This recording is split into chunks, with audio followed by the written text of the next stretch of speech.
a nossa amada cidade planaltina, deixamos-nos guiar pelo que a nossa imaginação foi capaz de alcançar para criar a representação da figura mítica do aventureiro português, que desceu em nossas terras e aqui tornou-se fidalgo para o povo simples do lugar. Esse homem, um grande artífice, dominava a arte de forjar, formar e transformar peças com fogo. No nosso imaginário popular, ficou como referência o mestre d'armas. Segundo a tradição oral, ele se fixou no epicentro do Planalto Central do Brasil, exatamente no território que recebe seu nome, se dedicando ao conserto de armas e a fabricar ferramentas necessárias à época. Ao construir o roteiro desse curta-metragem, vislumbramos algumas cenas que certamente o mestre d'armas presenciou e foi também protagonista. Assim, o curta-metragem Mestre d'Armas, Artesão Pioneiro do Chão Serratense, é uma narrativa construída com o objetivo de promover uma integração entre o homem, o meio ambiente e cultura. Apresentamos a história do nosso lendário personagem, que se tornou pioneiro artesão da região das Águas Emendadas, do solo planaltinense e do chão do cerrado. Recebam aí um presente, o resgate de nossa memória e história. Essas águas, assim como meus olhos, já viram de tudo, partindo de Salvador, pela picada da Bahia para o Planalto Central, nas minas do Planalto Central.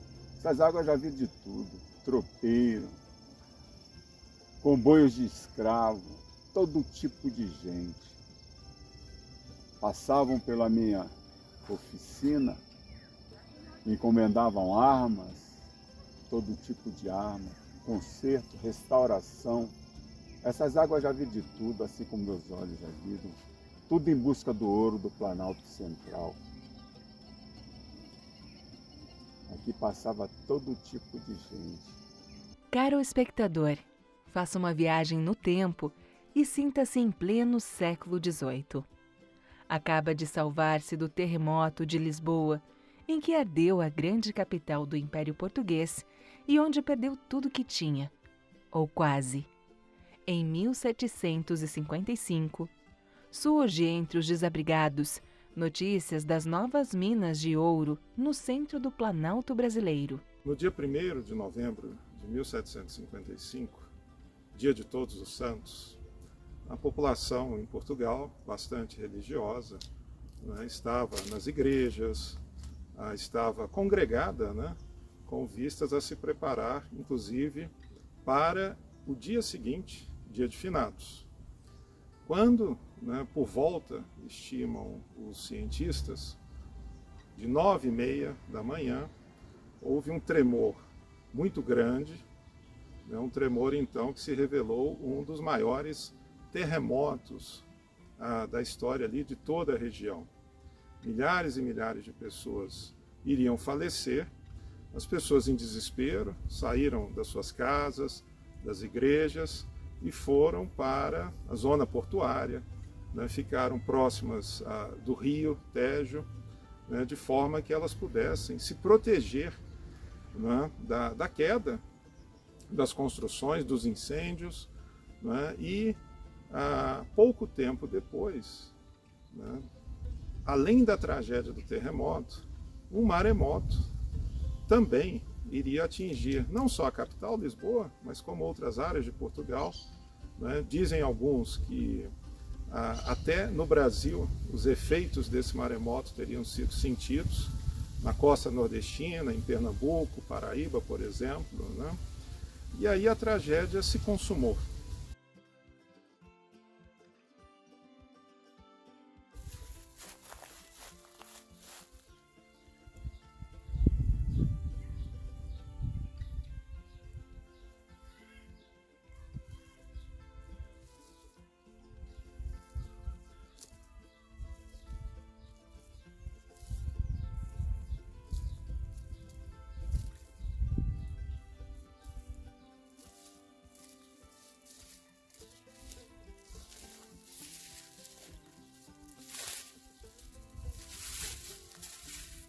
Dirige-se então às lavras ainda recentes de Paracatu, Santa Luzia dos Goiáses, Santo Antônio do Descoberto e Meia Ponte.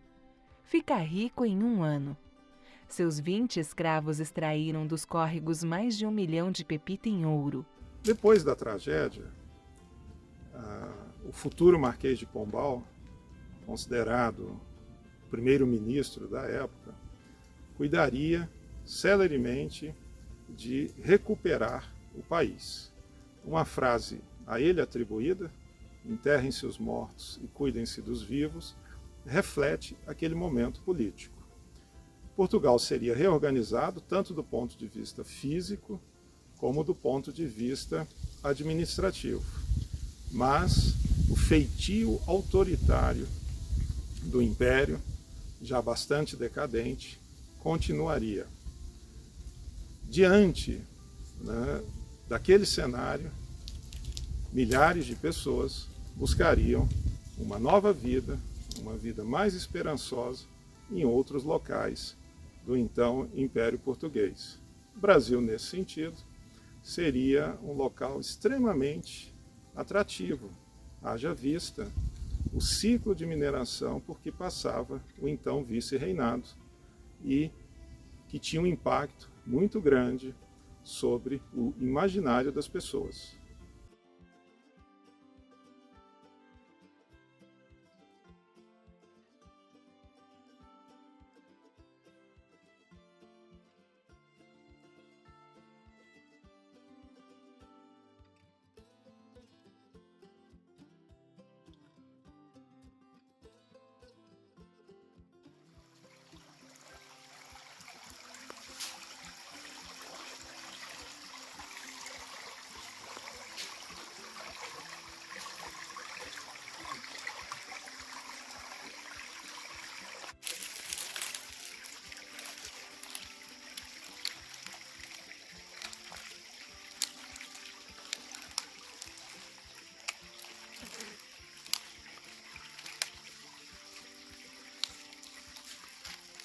Fontes documentais da historiografia regional registram o nome do mestre Darmas, a partir da segunda metade do século XVIII, nas proximidades das nascentes do Planalto Central, ao longo de uma antiga estrada conhecida como Picada da Bahia.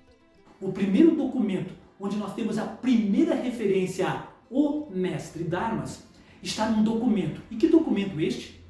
É um documento do ouvidor geral de Goiás.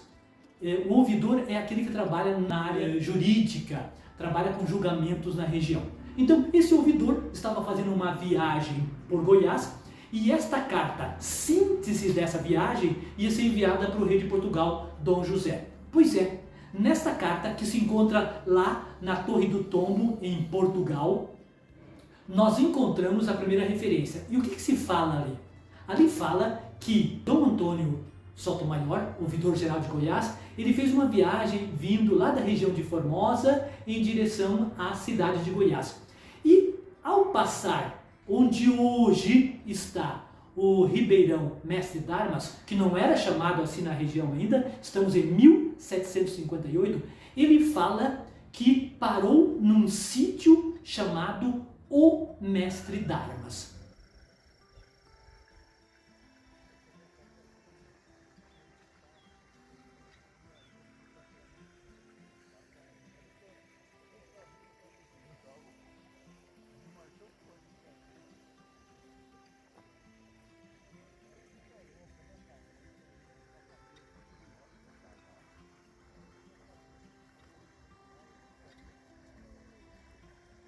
Olhando o documento, nós percebemos que sítio significa o que naquele documento? Uma morada permanente onde alguém morava. Eu não tenho dúvida, como historiador, que este documento de 1758 é a certidão de batismo documental que referencia a tradição histórica guardada pela nossa cidade, que já foi Mestre Darmas, Altamira e Planaltina. Este documento é a primeira referência onde nós encontramos a certeza que, de fato, muito antes de o nosso núcleo urbano surgir, muito antes de Planaltina surgir, ali morava uma pessoa que era cuja alcunha, cujo apelido, cujo nome era Mestre Darmas. Isso é tão interessante porque o segundo documento que que é de 1773, o segundo documento de 1773, é um mapa. E neste mapa não aparece mais a referência ao topônimo, ao nome do lugar, apenas porque ali morava alguém com o nome Mestre Darmas. O topônimo Mestre Darmas, ou melhor, o nome Mestre Darmas é dado para o riacho. Na Lagoa Bonita, situada na Estação Ecológica de Águas Emendadas, nosso lendário ferreiro teria trilhado essa paisagem exuberante nos seus dias de descanso. E em algum momento, aprendendo e conhecendo o chão próspero que desfraldava aos poucos. Ao seu lado, o homem de tecnologias e pensamento moderno dialoga com uma criança, ensina e aprende. Imaginamos suas andanças pela redondeza, admirando o belo cenário dos morros do Catingueiro, hoje conhecidos como Morro da Capelinha e da Pedra Fundamental. E quem sabe, vislumbrado o progresso deste lugar. Ou então, na sua oficina, recebendo os mineradores, despachando encomenda, ensinando aprendizes, de alguma forma deixando aqui sua marca no chão serratense.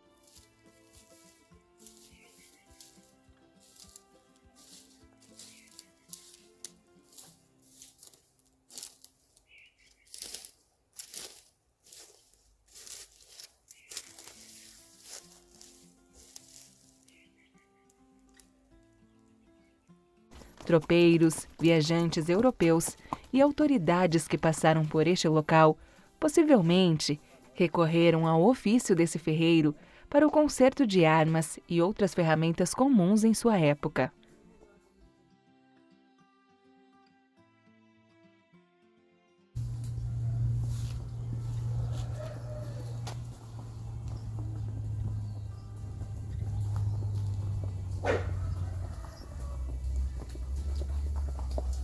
Bom, caminhante.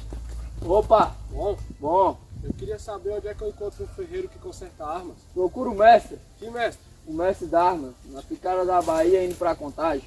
Opa, muito obrigado.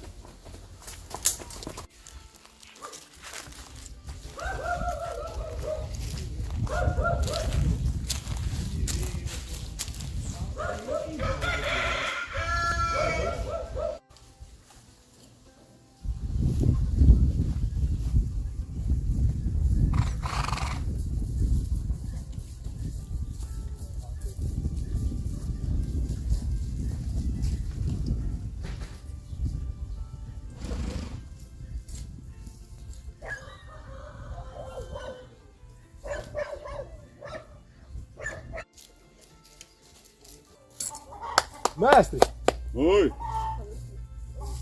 o senhor que é o mestre? bom? Sim, O senhor que conserta armas? sim. Estou com a arma pro senhor consertar. Ó, vamos ver o que a gente pode fazer. Vocês estão indo para onde? Estamos procurar ouro pro lado de Santa Luzia. Ó, cuidado com essas picadas, tem muitos salteadores. Vamos entrar? Vamos sim.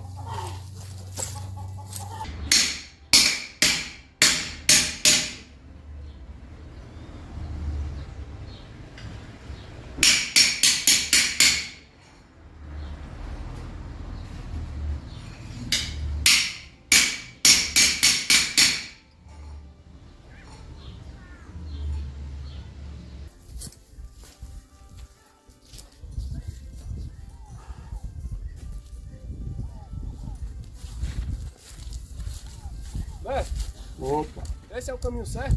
sim. Você vai passar por Sobradinho até chegar na Contagem, na fase de fiscalização. Lá tem 3 picadas. À direita é para Traíras, em frente é Niquelândia, à esquerda você chega em Santa Luzia.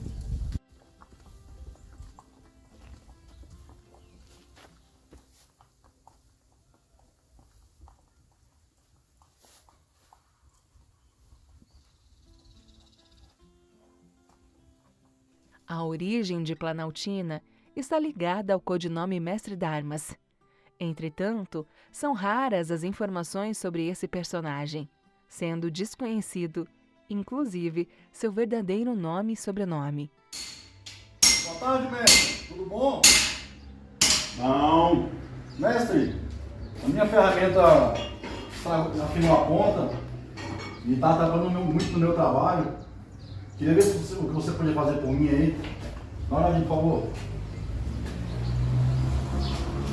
Tem jeito sim. Pra quando você quer? Diga se eu puder. Pode ser para amanhã, final da Pode tarde? ser, pode ser. Tá ótimo. Tá garimpando? Sim, senhor. Pra banda de que picada? Estou vindo das linhas de Traíra. Estou seguindo para minha ponte.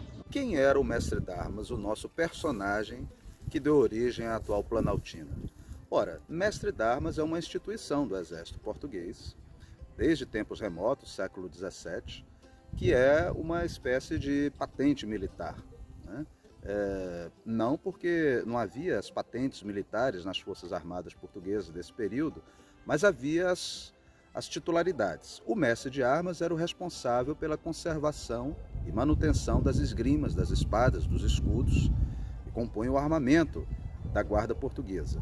Com o advento da pólvora, em finais do século XVII, no exército português, o mestre das armas ficou encarregado também de tratar das pistolas, das antigas garruchas, que faziam parte do acervo, do arsenal português. Certamente, o nosso mestre das armas em Planaltina, uma figura legendária que não temos ainda a identificação dela, era possivelmente esse encarregado de armas do exército português, que para cá veio na época áurea dos tempos do ouro. Ô, mestre, tudo bom? Bom, Tá dando certo aí? tô terminando o serviço. Pode esperar então. Pode esperar, fiquei um pouquinho aí, mas já termina. Muito obrigado.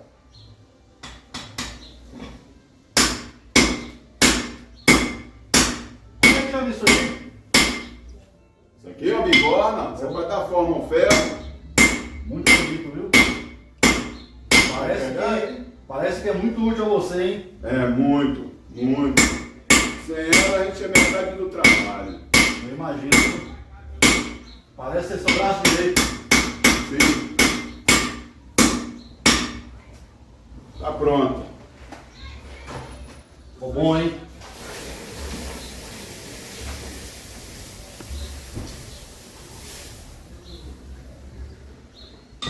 Do jeito que eu queria.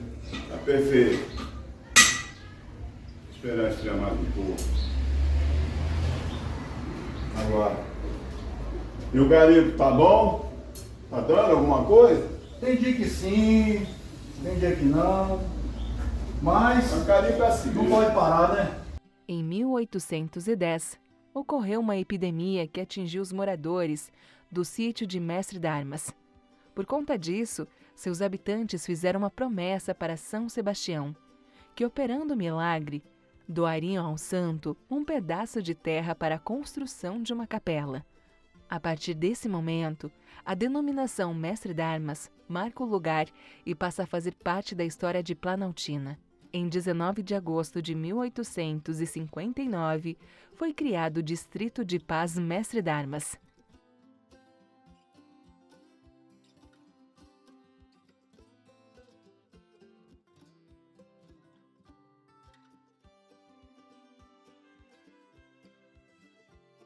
Em 19 de agosto de 1859, foi criado o Distrito de Paz Mestre d'Armas, resultado de um decreto assinado pelo presidente da província de Goiás, Francisco Jerônimo de Cerqueira.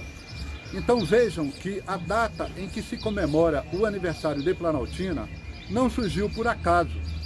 Naquela época ainda pertencia à Vila de Formosa da Imperatriz, e os seus limites eram bastante amplos. A oeste estendia-se até o Ribeirão Palma, onde nós temos hoje o Poço Azul, próximo à Braslândia. Ao norte até o Rio Maranhão. Ao sul o limite era o Rio Paranoá. E a leste o Ribeirão Extrema.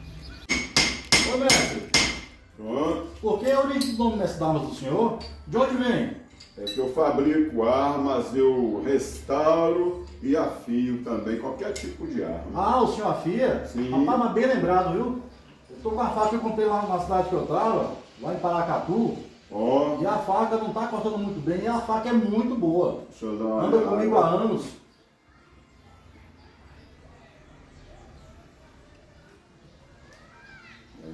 Peça bonita, bem feita.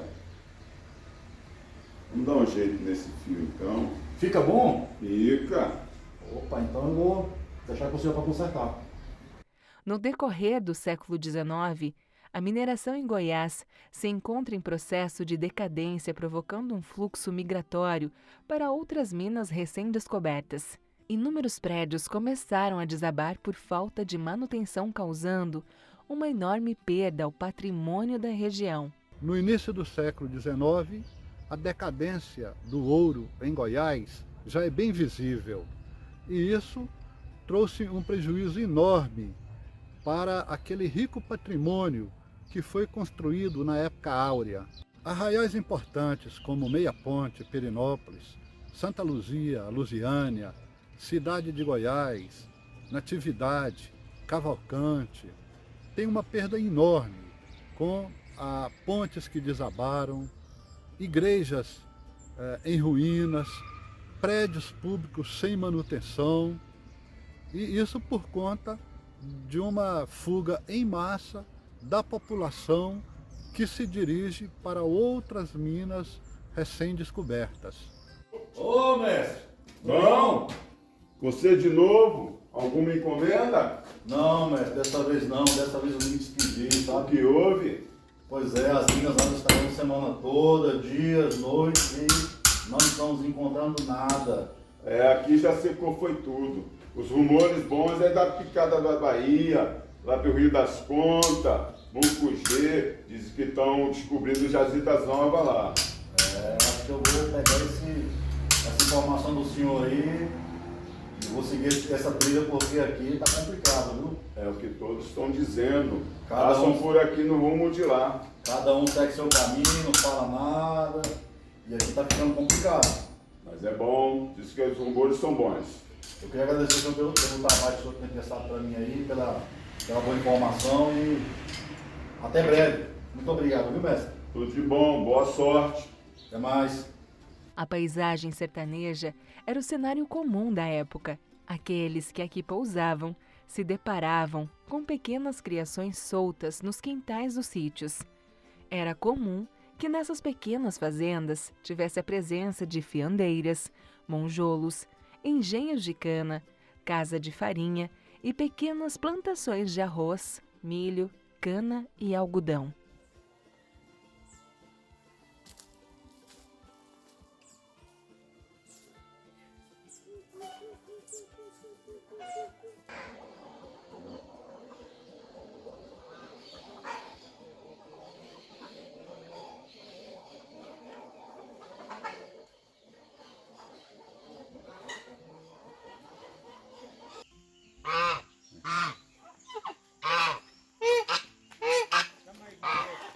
Gaeiro!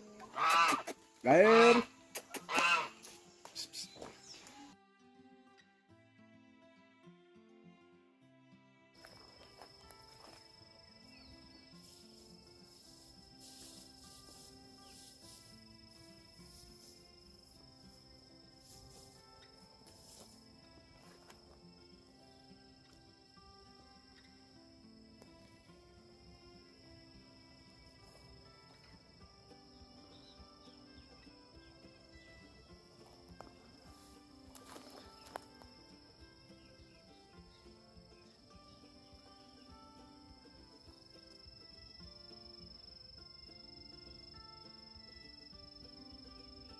Ana Tereza, já conhecia esse lugar? Quem é você? Você mora por aqui? Moro. Meu nome é Mestre d'Armas. Me deram esse nome por consertar armas, fabricar armas. Você sabe o nome dessa lagoa? Não. Lagoa Bonita. Lagoa Bonita. É uma vereda com essas palmeiras dos buritis. E aqui se conserva a vida, essa paisagem. Quando aqui cheguei para montar o ofício, vi de tudo. De escravos, tropeiro, passando por essa paisagem que era referência, era um marco vindo de Salvador, pela picada da Bahia, em direção às minas de Traíra, Meia Ponte, Santa Luzia. Que tipo de animais tem aqui? Tem todo tipo de animais do Cerrado brasileiro. Aqui tem de capivara na beira dessa lagoa, tem o veado campeiro, tem tartarugas, tem araras, tem paca, tem todo tipo de animal da fauna do Cerrado brasileiro. E ao longo dos anos, essa região, intitulada com o nome do mestre ferreiro, passa a ser palco de importantes acontecimentos da história. Dentre eles, a Missão Cruz, a construção da Pedra Fundamental e a inauguração de Brasília. 3 décadas após a criação do Distrito de Paz Mestre Darmas, o Brasil torna-se uma república em 1889. No ano seguinte, foi criada a Comissão Exploradora do Planalto Central, com a missão de escolher o local ideal para a construção da nova capital, e um dos locais visitados foram os Morros dos Catingueiros.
A 6 quilômetros de Mestre Darmas e a leste do Chapadão, há uma série de 3 altas colinas, com o nome de Morros do Catingueiro, que se distingue no fundo de um dos mais pitorescos panoramas que se pode imaginar.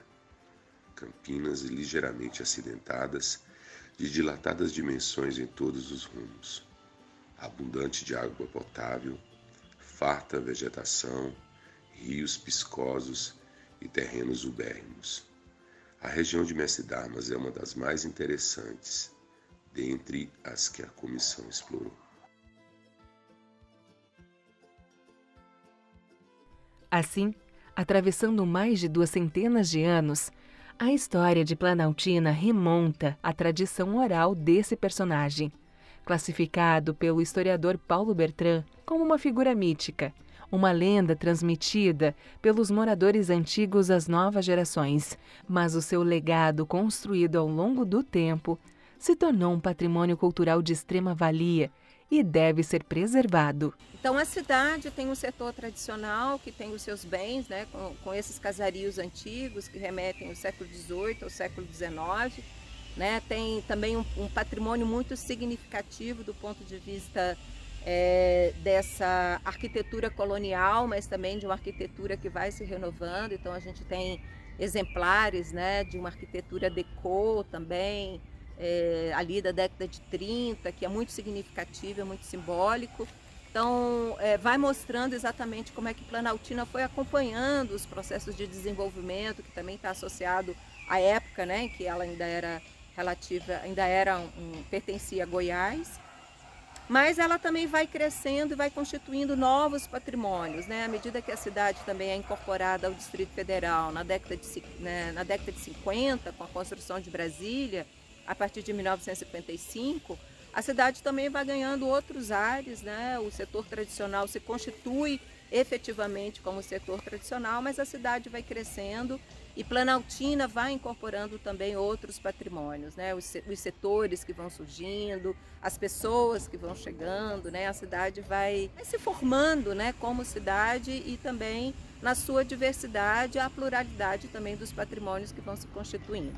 O setor tradicional acaba, como o próprio nome fala, sendo esse espaço, né, esse espaço de memória, esse espaço que acaba sendo o lugar, né, da marca dessa história, que é uma história remanescente, a história de Brasília.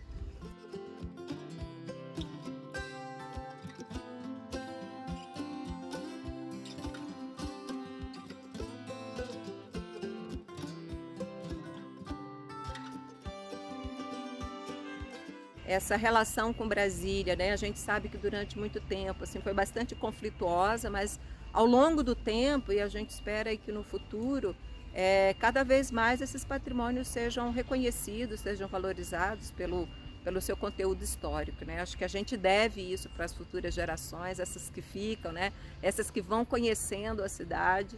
Então, acho que é impossível hoje a gente falar, né? Reconhecer Brasília pelo seu caráter moderno, mas também reconhecer Brasília por essas tradições e por esses patrimônios que Planaltina contempla e que a gente deve reconhecer e valorizar.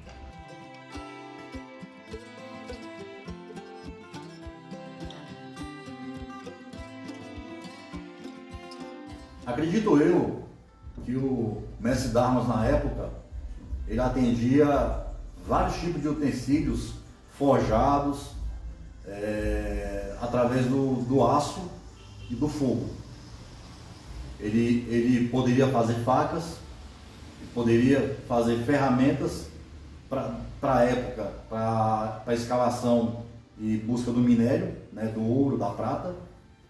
Ele fazia facas, acredito eu também, e instrumentos para lavoura, picareta, enxadão, enxadas, pás. Possivelmente há uma grande possibilidade dele ter feito esse tipo de trabalho por aí, porque tudo que é ligado ao aço, creio eu que levava para ele restaurar. Planaltina, ela nasce com o mestre Darmas. Quem é o mestre Darmas? É um artesão. E Planaltina abraçou essa vocação do artesanato para poder se expressar, como sendo uma das suas expressões mais arrojadas. Aqui em Planaltina a gente tem artesão de tudo que é jeito. Nós temos artesãos de barro, flores do cerrado, buriti, couro. Então o artesanato é bastante diversificado. Tanto que nós de Planaltina aqui temos quase 30% dos artesãos que tem no Distrito Federal. E temos algumas referências, como as Flores do Cerrado, que foram criadas por Dona Maria Apolinária, num projeto da UNB com o professor Zanini. Temos a Dona Joana junto com ela, que são considerados mestres artesãs aqui do Distrito Federal, e outras pessoas que sobrevivem exclusivamente do artesanato, né? A gente não pode deixar de falar sobre os bordados, sobre os tapetes do ponto brasileiro, que é exclusivo de Planaltina. Então, o artesanato da cidade, ele se confunde um pouco com o personagem, o artesão mestre Darmas, que antes era visto a cidade ele como um simples um mestre Darmas que ele tinha, era simplesmente para fazer trabalho para o período do ouro. Mas não, essa herança que ele deixou para a Planaltina, hoje, ela é uma das expressões mais fortes que a cidade tem.